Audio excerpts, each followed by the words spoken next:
मुझे दुख इस बात का है कि जिस मंच पर जिस नेता के सामने मुझे मेरे परिवार को गालियां दी गई वो मेरा छोटा भाई है।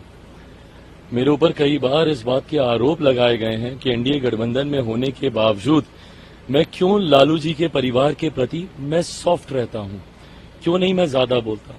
ये वो मर्यादा है, राजनीतिक मंच पर मैं उनके साथ सीधा मुकाबला करूंगा, पर पारिवारिक कुछ मर्यादाएं थीं जो मेरे पिता के समय से चलती आ रही थी। मेरे पिताजी लालू जी समकक्ष रहे, दोस्त रहे, एक दूसरे के साथ दोनों ने लंबे समय तक काम किया।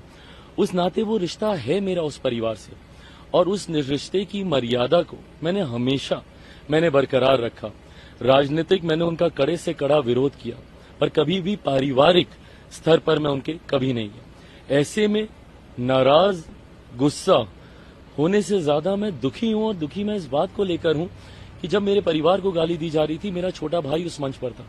जब मेरी मां के बारे में कहा जा रहा था, मेरे लिए राबड़ी देवी जी मेरी मां है, बात खत्म, वो है मेरी मां। ऐसे में कोई उनके लिए, मेरी बड़ी बहन मीसा दी के लिए, रोहिणी आज चुनाव लड़ रही हैं, उनके लिए या उनके परिवार के किसी भी सदस्य के लिए कोई इस तरीके की भाषा का इस्तेमाल करता, मैं मुंह तोड़ जवाब देता। मैं तत्काल उसी वक्त उसी मन से कड़ा विरोध उनके खिलाफ मैं दर्ज कराता। पर जिस तरीके से मेरे छोटे भाई ने खामोशी बरती और उनके सामने बोला जा रहा था, वो कहते हैं कि हमें सुनाई नहीं दिया। पहली पंक्ति में वो व्यक्ति खड़ा, हम लोग मंच पर खड़े होते हैं, हम लोग को पता है कि जो लोग सामने क्या थोड़ी दूरी पर भी होते हैं तब भी उसकी आवाज सुनाई देती है, कोई वहां पे नॉइज बैरियर्स थोड़ी लगे हुए हैं। और उस वक्त मंच पे खामोशी थी, आप तो भाषण भी नहीं दे रहे थे, तो कैसे आपको सुनाई नहीं दिया। बट सिर्फ राजनीति के लिए, चुनाव जीतने के लिए, और वो भी मात्र एक सीट के लिए।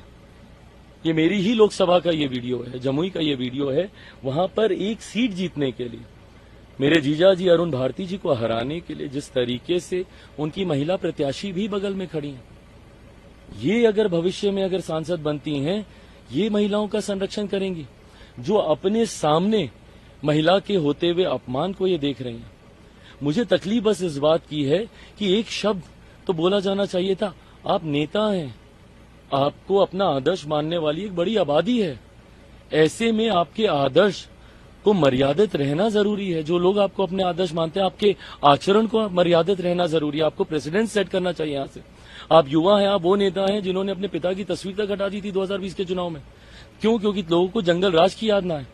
ऐसे में अगर ये जंगल राज की परछाई नहीं है, उसकी छवि नहीं है, क्या था जंगल राज में?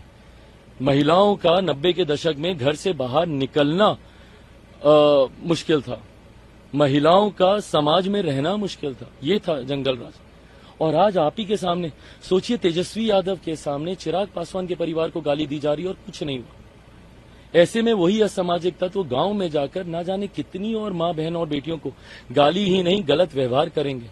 जब इस पे कार्रवाई नहीं होगी, जब इसको नहीं रोका गया, तो हम कैसे उम्मीद करते हैं कि वहां पर वो लोग सभ्यता से रहेंगे।